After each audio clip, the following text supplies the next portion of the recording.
Please stand.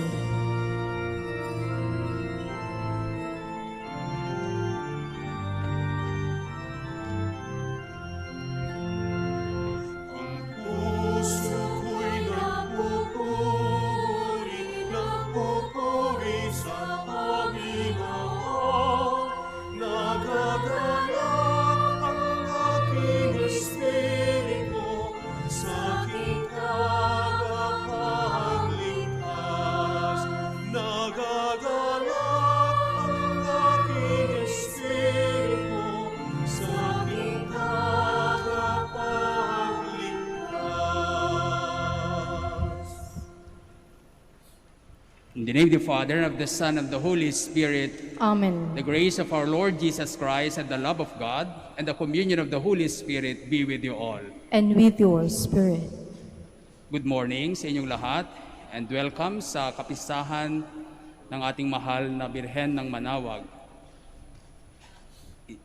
Ihingin natin ngayong kapistahan ng mahal na ina ang ating mga intensyon, ang ating mga hiling. Magpasalamat tayo sa mga biyayang natatanggap natin araw-araw at nawa sa ating pagpapatuloy sa ating buhay kahit mahirap, hingin natin ang kanyang paggabay at tulong. To prepare ourselves to celebrate these sacred mysteries, let us call to mind our sins and ask the Lord for His mercy and forgiveness.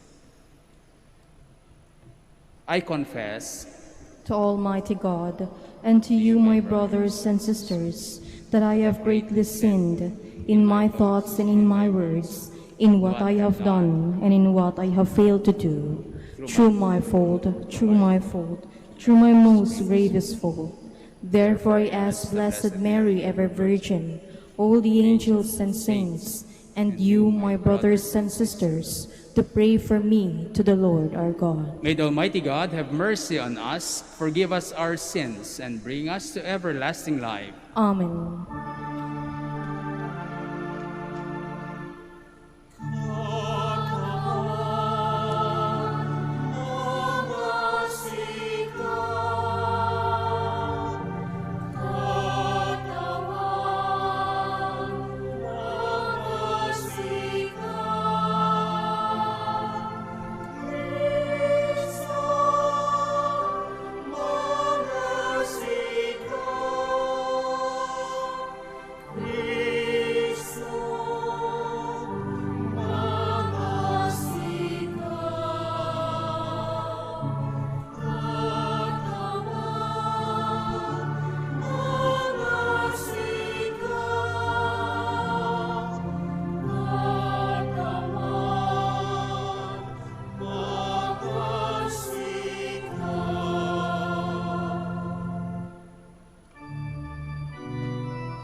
Glory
Let us pray.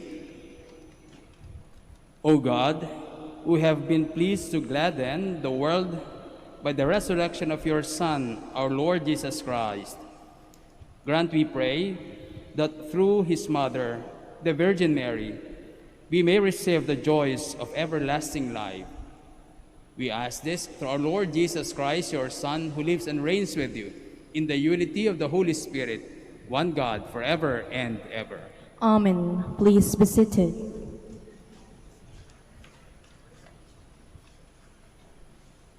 A reading from the book of the prophet Isaiah. The people who walk in darkness have seen a great light. Upon those who dwell in the land of gloom, a light has shone. You have brought them abundant joy and great rejoicing, as they rejoice before you as at the harvests, as people make merry when dividing spoils. For the yoke that burdened them, the pole on their shoulder, and the rod of their taskmaster, you have smashed, as on the day of Midian. For a child is born to us, a son is given us. Upon his shoulder dominion rests. They name him Wonder Counselor, God Hero, Father forever, Prince of Peace. His dominion is vast and forever peaceful. From David's throne and over his kingdom, which he confirms and sustains by judgment and justice, both now and forever. The zeal of the Lord of hosts will do this. The word of the Lord. Thanks be to God. The Lord's kindness is everlasting. The Lord's kindness is everlasting. Bless the Lord, my soul. All my being, bless his holy name. Bless the Lord, my soul. Do not forget all the gifts of God. The Lord's kindness is everlasting. Who pardons all your sins, heals all your ill, delivers your life from pit, surrounds you with compassion. The Lord's kindness is everlasting. The Lord that does righteous deeds, brings justice to all the oppressed. Merciful and gracious is the Lord, is slow to anger, abounding in kindness. The Lord's kindness is everlasting. As the Father has compassion on his children, so the Lord has compassion on the faithful. But the Lord's kindness is forever toward the faithful from age to age.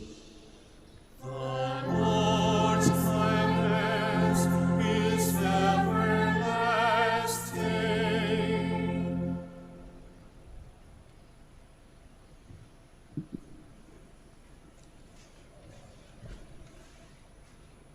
A reading from the letter of Paul to the Ephesians. Brothers and sisters, God, who is rich in mercy, because of the great love he has for us, even when we were dead in our transgressions, brought us to life with Christ. By grace you have been saved, raised us up with him, and seated us with him in the heavens in Christ Jesus, that in the ages to come God might show the immeasurable riches of his grace in his kindness to us in Christ Jesus. For by grace you have been saved through faith, and this is not from you. It is the gift of God. It is not work, so no one may boast.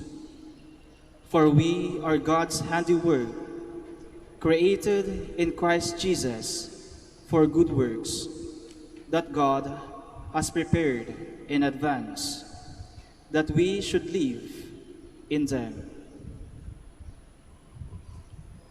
The word of the Lord. Thanks be to God. Please stand.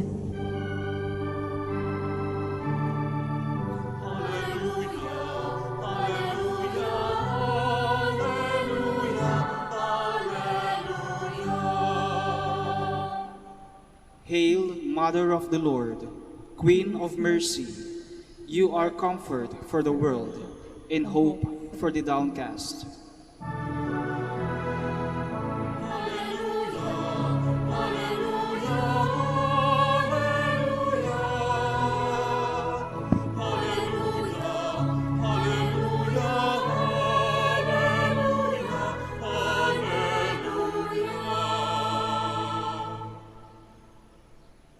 The Lord be with you. And with your spirit.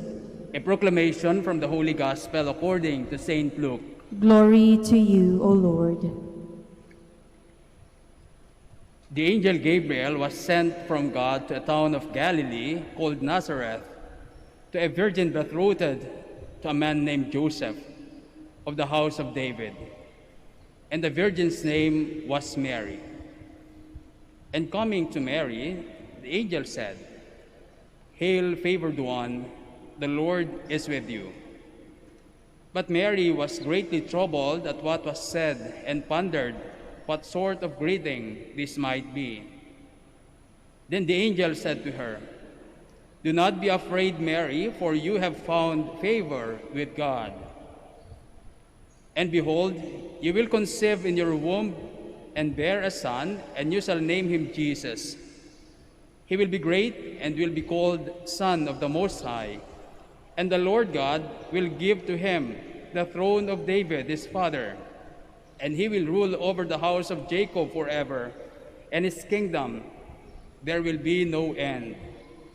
But Mary said to the angel, "How can this be, since I have no relations with a man?" And the angel said to her in reply, "The Holy Spirit will come upon you, and the power of the Most High will overshadow you. Therefore, the child to be born will be called Holy, the Son of God. And behold, Elizabeth, your relative, has already conceived a son in her old age, and this is the 6th month for her who was called barren. For nothing will be impossible for God." Mary said, "Behold, I am the handmaid of the Lord. May it be done to me according to your word." Then the angel departed from her. My dear brothers and sisters, the Gospel of the Lord. Praise to you, Lord Jesus Christ. Please be seated. Magandang umaga ulit sa inyong lahat. Siguro nabasa nyo na sa social media o kaya napanood nyo na sa TV, nabasa nyo na sa mga dyaryo, yung matinding usap-usapan ngayon tungkol sa community pantry. Ay yung isang residente ng Quezon City na nagngangalang Patricia noon ang nagsimula sa may Maginhawa Street sa Quezon City. Napakasimple lang yung kanyang purpose, no? Makatulong. Di ba? Siguro naman mula pa nung nagsimula ang pandemic, nakatulong na rin tayo. Ang dami na nating natulungan. Ang dami nang tumulong, nagbigay. Hindi lang sa mga frontliners natin, kundi para na rin sa mga nawalan ng trabaho, mga walang makain. Pero kakaiba itong nangyari dito sa community pantry. Dahil meron siyang guiding principle. At ano yung guiding principle niya? Magbigay ayon sa kakayanan o kakayahan, kumuha batay sa pangangailangan. So kakaiba, no? Kung dati siguro ay individual, no? Yung pagbibigay, isang pamilya ang nagbibigay. Eto, no? Komunidad yung inaanyayahang magbigay. No? So unang-unang lesson na marirealize natin dito, ang una nating takeaway dito sa community pantry na ito ay isama ang buong komunidad sa pagtulong. Magkaroon ng tiwala sa bawat isa para magbigay.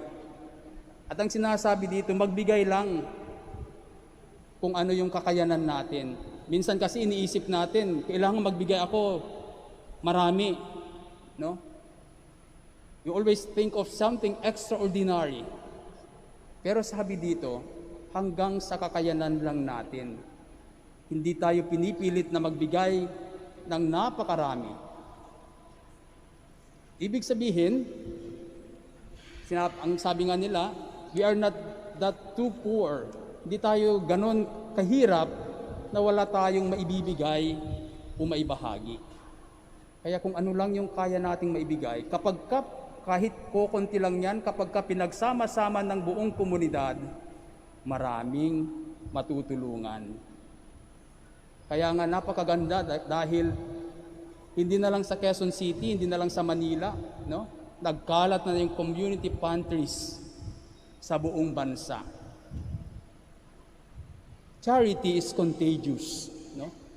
Contagious, di ba? Na-inspire ang napakaraming mga komunidad na gawin para tumulong sa mga nangangailangan at walang makain. Sana ganun yung hindi lang yung virus yung ganun ka-contagious, kabilis makahawa, Sana yung kabutihan, yung pagtulong, ganun din kabilis, ka-contagious. Yung kabutihan ng bawat isa sa atin na magbahagi kung ano man ang meron tayo, lalo na sa mga nangangailangan. Charity is contagious. Napakaganda dahil involved ang buong community sa pagtulong at nandoon yung tiwala, no? Kasi ikaw kung magbibigay ka, sigurado ba ako na mapupunta doon sa nangangailangan? Pero dahil komunidad ang nagtutulong-tulong, definitely mapupunta doon sa totoong nangangailangan. Pangalawang take-away natin dito sa community pantry na ito, this is an expression of justice. Diba, sabi ko kanina, magbigay ayon sa kakayanan natin. So kahit kunti lang yan, ito yung kaya mong ibigay, and that is just. Hindi tayo pinipilit na magbigay ng napakarami. At maganda yung pangalawang phrase doon, kumuha batay sa pangangailangan. Usually, ang una nating isipin o tendency, kapag iniwan mo yung goods doon na walang nakakakita, pagkaisipin natin, una nating isipin, naku, baka maubos ka agad dahil mag-hoard yung iba, kukuha ng napakarami. Pero maganda ito, na paalala, na minsan, kailangan nating kunin lang yung kailangan natin. Huwag tayong mag-hoard dahil isipin natin yung ating kapwa na nangangailangan din. And that is justice, di po ba?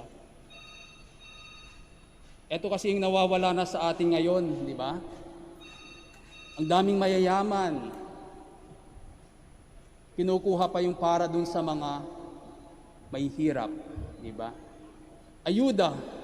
Ito yung byword natin ngayong pandemic, ayuda. Yung mga pinagkatiwalaan na mag-distribute ng ayuda, ano bang reklamo ngayon? Hindi nakakarating dun sa mga nangangailangan yung ayuda. Kita mo itong mga, minsan no, may mga taong ganon, ano? Hindi naman para sa kanila pero kinukuha. Hindi para dun sa mga nangangailangan. And this is a good lesson for each one of us. Kumuha ayon sa pangangailangan upang ang ibang nangangailangan ay meron ding maiuwi. So ngayon, napakaganda, no? Dahil maraming nabibigyan, maraming nakikinabang, hindi lang kukunti, no? So pila-pila at kumukuha lang doon sa pangangailangan nila. Natatakot tayo minsan, no? Baka bukas wala na, kaya kailangan kumuha ako ng marami, no? Pero hindi. Kapag buong komunidad magtulong-tulong, buong komunidad merong sensitivity, iniisip yung kapatid niya, yung kapwa mo, yung kapitbahay mo na nangangailangan din, siguro hindi mauubusan ng resources dahil merong pagbibigayan, may pagbabahaginan, kumuha ayon sa pangangailangan. And that is the true meaning of justice. Pangatlo, na take away natin dito sa community pantry na ito is the spirit of buhay na buhay, yung spirito ng bayanihan. Mula pa nung nagsimula yung pandemic, bayanihan na yan, bayanihan na, pinag-uusapan na yung bayanihan. Pero dito natin nakita yung totoong spirito ng bayanihan. Dahil kahit hindi mo kakilala, nagbibigay. Kahit hindi mo kakilala yung matutulungan, magbibigay ka pa rin sa iyong maliit na pamamaraan. And with this kind of bayanihan, may pag-asa. There is hope in this country. Huwag na ho tayong tumingin. Araw-araw, dami nating naririnig, nababasa, napapanood ng mga negative news. Diba? Nakakadismaya na minsan, ayaw na nating makinig o manood ng news dahil wala nang mabuting balita. Pero ito ay isang magandang balita, no? Na dapat matutunan natin, makita natin at matuto tayo para magkaroon tayo ng pag-asa, lalo na ngayon na matindi ang kinakaharap natin. There is hope when people are selfless, when people have a good heart, when people know how to give and how to share. Napakaganda. At sana, ito, hindi lang kang matapos man ng pandemic, hindi rin sana matapos yung bayanihan doon. No? Kanya-kanya na naman tayo pagkatapos ng pandemic. Hindi, dapat patuloy na nag-aalab yung spirito ng bayanihan, pagbibigayan, pagbabahaginan sa mga Pilipino. And I think there is hope. May pag-asa tayo. Malalampasan natin itong krisis na ito kung patuloy yung espiritu ng bayanihan. Sabi nila, yung community pantry na ito ay hindi lang ngayon nangyari. More than 2,000 years ago, nangyari na itong community pantry. Ano yung kwento na yon? Ano yung instance na yon? Kung natatandaan ninyo, siguro, balikan natin yung kwento sa Biblia, yung multiplication of the bread and fish. Diba? Anong nangyari doon sa kwentong yun? Noong nang dami-dami, more than 5,000 people nandoon na nakikinig sa Panginoon, sabi ng Panginoon sa mga alagad, pakainin lahat yan. Nagdidilim na, hindi natin pwedeng pauwiin. Mamamatay sila sa kalsada kapag pinawi natin, mamamatay sila sa gutom. Anong sabi ng mga alagad? Wala po tayong pagkain. Paano natin pakakainin ito? Madilim na, wala na tayong mabibili pagkain. Pero sabi ng isang alagad, nakakita siya ng isang bata. May dala siyang 5 tinapay at 2 isda. At mula doon sa 5 tinapay at sa 2 isda, napakain ang buong sambayanan, ang lahat ng tao. Anong nangyari? Doon sa pagbibigay, pagbabahagi ng isang bata, nilabas niyang kanyang baon, nabuksan ang puso ng bawat isa na magbahagi. And that is the miracle. The miracle is in the heart of everyone. Ayun yung community pantry. Nagbahagi ang lahat. At noong napakain na lahat ng tao, may sobra pa, ang daming sobra na pagkain. Di ba? Kapag lahat tayo siguro magbahagi, walang mag-hoard, walang magtatago, walang magdadamot, palagay ko, sobra-sobra ang resources natin. Nakakalungkot lang na maraming nag-hoard, maraming maramot, kaya marami ring nagugutom. Napakaganda yung ginawa ng bata. Siya ang unang naglabas ng pagkain. At mula noon, nilabas din lahat ng mga nandun ang kanilang daladalang pagkain. At kumain ang buong sambayanan. That is the spirit of that community pantry. Pagbibigayan, pagbabahaginan. At bago pa nangyari ang mga yan, meron nang unang nagbigay, yung ating mahal na ina, si Maria. Ang unang nagbahagi, nagbigay ng kanyang sarili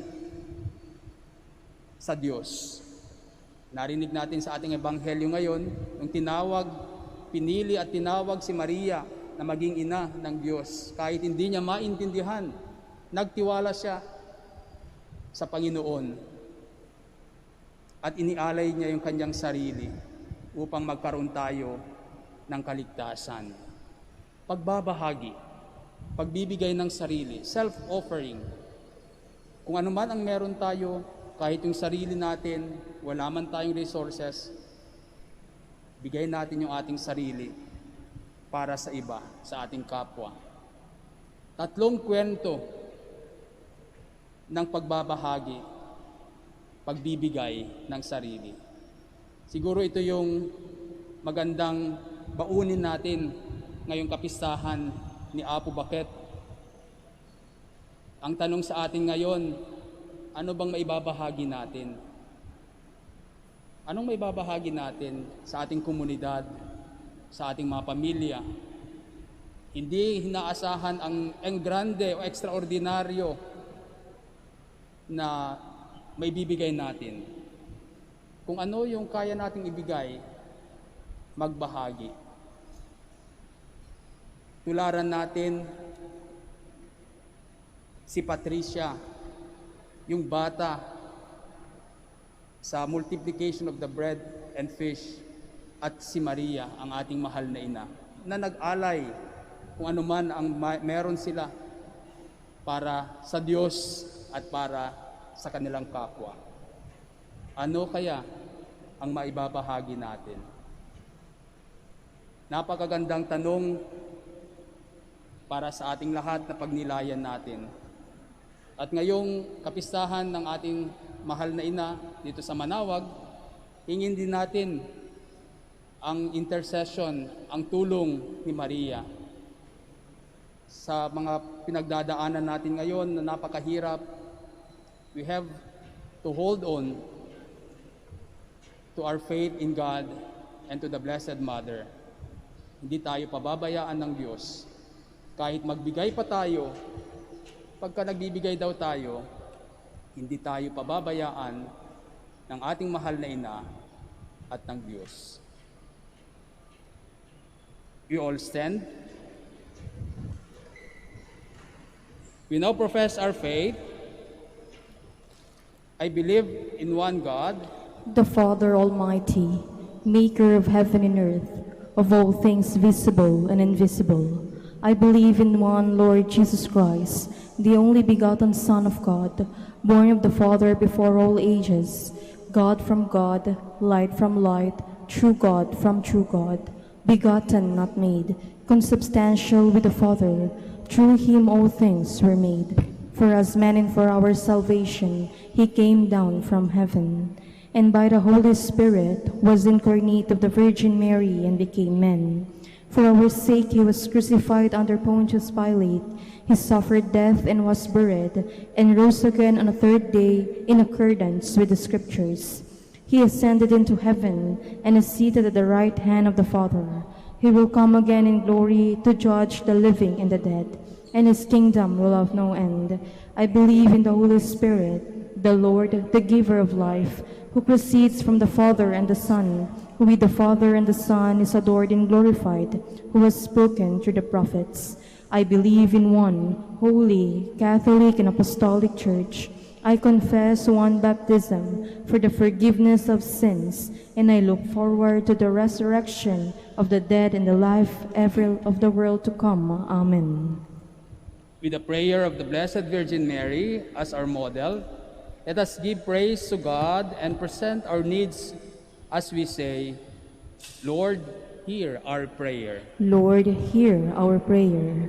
For all the members of the Church, may they look up to Mary as their mother and live as worthy children of so noble a mother. Let us pray to the Lord. Lord, hear our prayer. For those public office that our God and Lord may direct their minds and hearts according to his will for the true peace and freedom for all. Let us pray to the Lord. Lord, hear our prayer.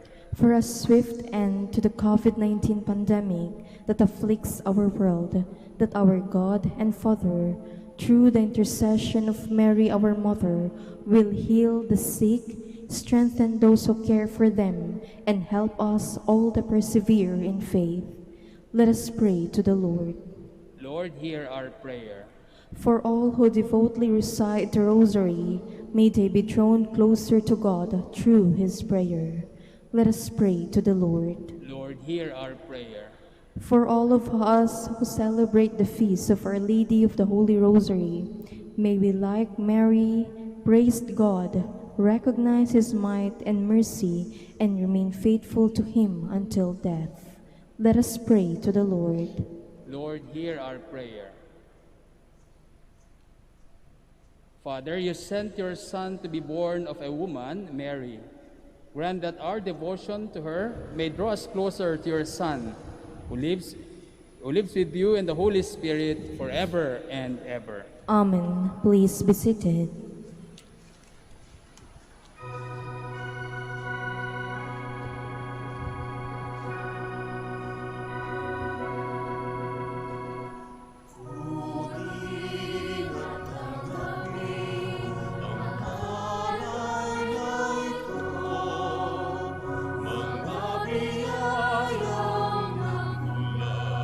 Sa pagpapala mo, ganda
Please stand. Pray, my dear brothers and sisters, that my sacrifice and yours may be acceptable to God Almighty Father. May the Lord accept the sacrifice at your hands for the praise and glory of his name, for our good and the good of all his holy church. Lord, accept these gifts as we celebrate the mysteries of your Son. May we become worthy of the eternal life he promises, who lives and reigns forever and ever. Amen. The Lord be with you. And with your spirit, Lift up your hearts. we lift them up to the Lord. Let us give thanks to the Lord our God. It is right and just. It is your right and just, our duty and our salvation, always and everywhere, to give you thanks, Lord, Holy Father, Almighty and Eternal God. On this feast of the Blessed Virgin Mary, we praise, bless, and proclaim your name. Consenting to the divine word, Mary became the Mother of God. Embracing your saving will, she became the handmaid of the Lord. Devoting herself to the life and work of your Son, Mary cooperated in the mystery of the redemption. Because of this, she stands before us, Mother and Model of the Church. Now, gathered by the Spirit, with one voice we join with Mary and all the saints in their triumphant hymn of praise.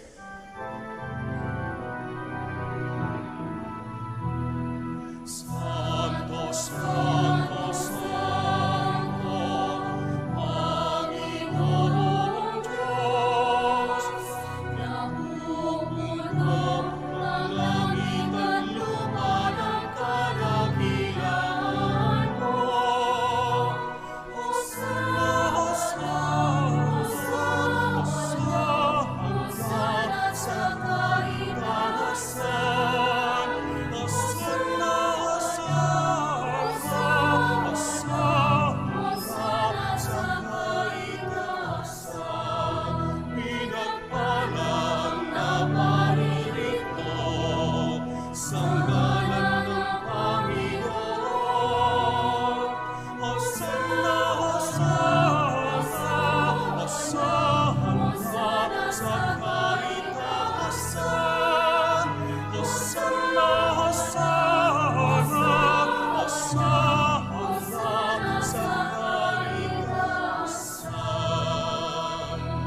Please kneel.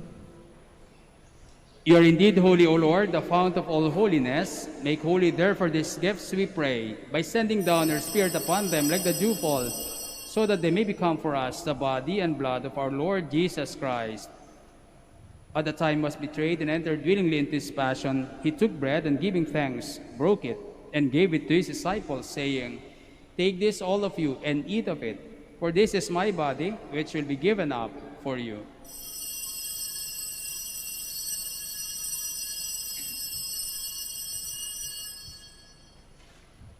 In a similar way, when supper was ended, he took the chalice, and once more giving thanks, he gave it to his disciples, saying, Take this, all of you, and drink from it, for this is the chalice of my blood, the blood of the new and eternal covenant, which will be poured out for you and for many, for the forgiveness of sins. Do this in memory of me.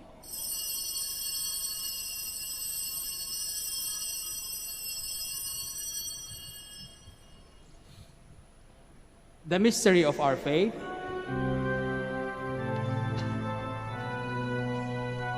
Sa krus mo at pagkabuhay, kami nagtubos mong tunay.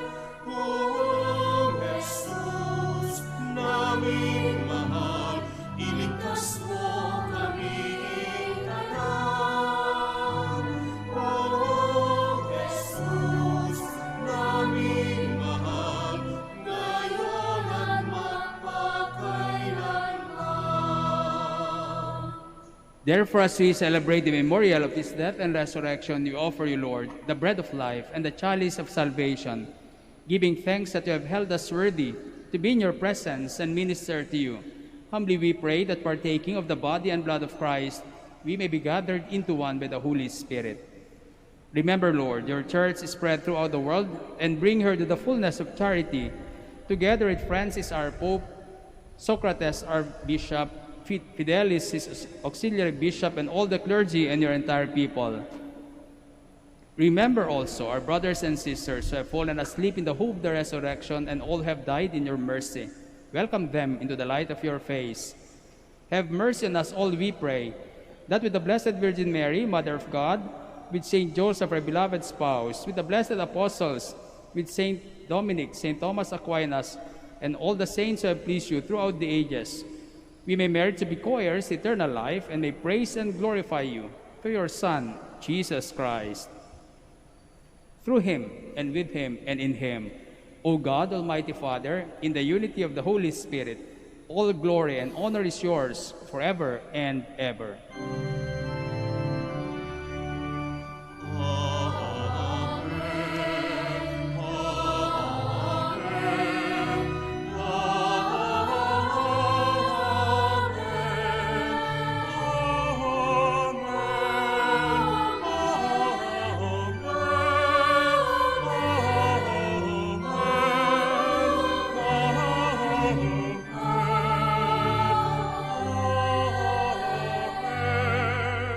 Please stand. Let us now pray as Jesus taught us.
Deliver us, Lord, we pray, from every evil. Graciously grant peace in our days, that by the help of your mercy, we may be always free from sin and safe from all distress, as we await the blessed hope and the coming of our Savior, Jesus Christ.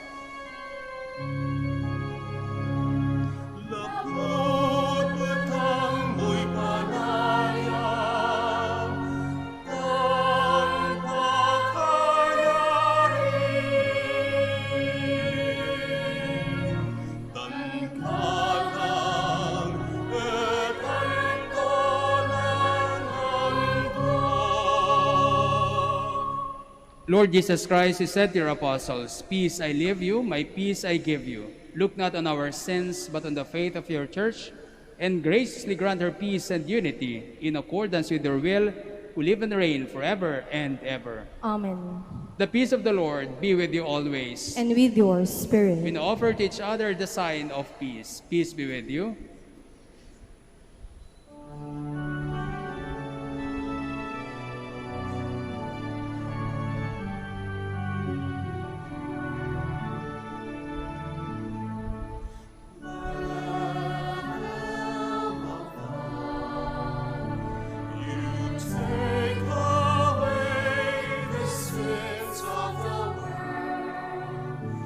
Have mercy on us.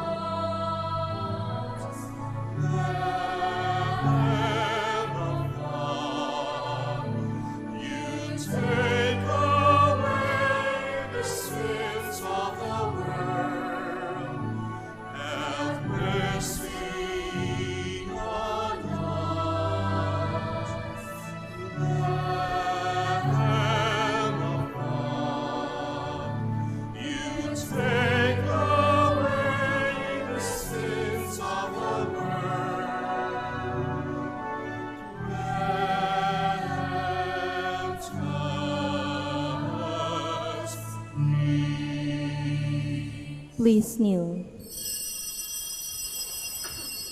My dear brothers and sisters, behold Jesus, the Lamb of God. Behold him who takes away the sins of the world.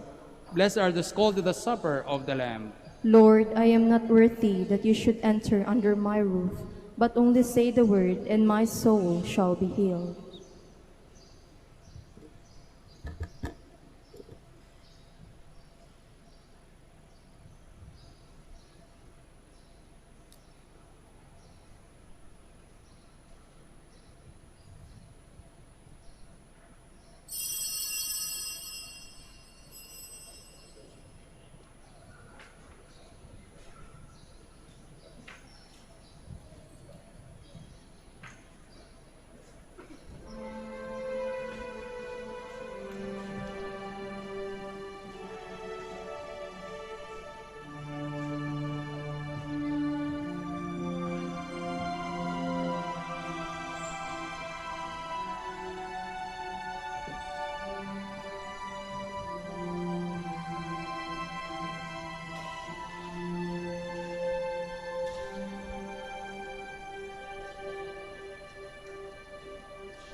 Please stand.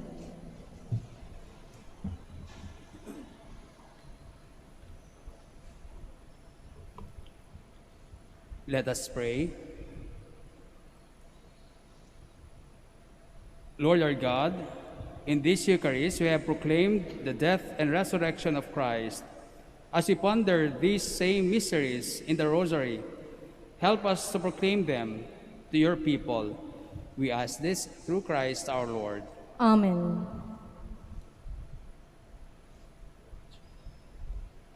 Let us pray for the Oratio Imperata for vocations in the Archdiocese of Lingayen, Dagupan. Let us turn to Mary, help of Christians, for the increase of priestly vocations in the Church in Lingayen, Dagupan. Let us answer together, grant through your prayers many vocations to the priesthood. You accompanied your Son on his way to Calvary. Walk with our seminarians in their journey of priestly information. Mary, help of Christians. You are the mother of the Good Shepherd. Inspire our youth to follow the voice of your Son and courageously answer his call to be shepherds. Mary, help of Christians. You were with the apostles in prayer on Pentecost Day. Stay with us in prayer so that the fire of the Spirit may descend on our young men seeking their vocation in life. Mary, help of Christians.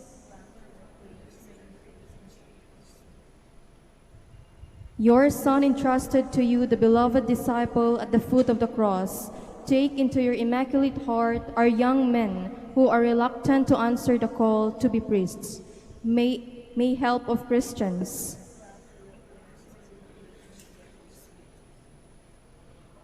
Let us pray. Mary, help of Christians, we place all our young men under your motherly protection. Inspire them to serve the Church as priests of your Son. Take under your motherly care our seminarians, being formed for the priesthood. Accompany with your help your priest sons as they follow your Son, who is Lord forever and ever. Amen. We now pray the Oratio Imperata.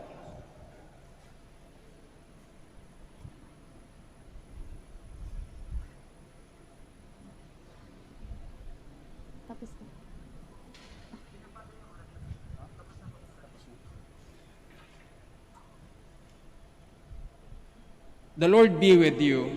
And with your spirit. Please bow down for the blessing. Born of the Blessed Virgin Mary, the Son of God, redeemed the whole human race. May he enrich you with his blessings. Amen. You receive the author of life through Mary. May you always rejoice in her loving care. Amen. You partake to rejoice at Mary's feast. May you be filled with the joy of the Spirit and the gifts of eternal life. Amen. And may the Almighty God bless you, the Father, the Son, and the Holy Spirit. Amen. The Mass is ended. We go in peace. Thanks be to God.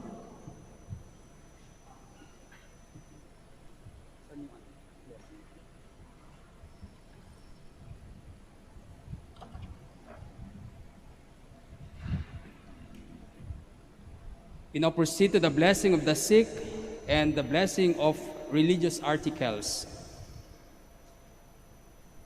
Let us pray. God, our Almighty Father, by your blessing, you give us strength and support in our frailty.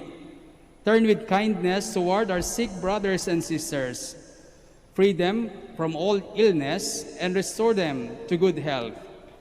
Through the intercession of Our Lady of the Rosary of Manaoag, so that in the sure knowledge of your goodness, they will gratefully bless your holy name. We ask this through Christ our Lord. Amen. We now bless your religious articles in memory of the mysteries of life, death, and resurrection of our Lord Jesus Christ, and to honor and glory of the Blessed Virgin Mary, Mother of Christ, Mother of the Church, Our Lady of the Rosary of Manaoag. May these rosaries, images, candles, oil, and other religious articles be blessed and made holy. In the name of the Father, and of the Son, and of the Holy Spirit. Amen.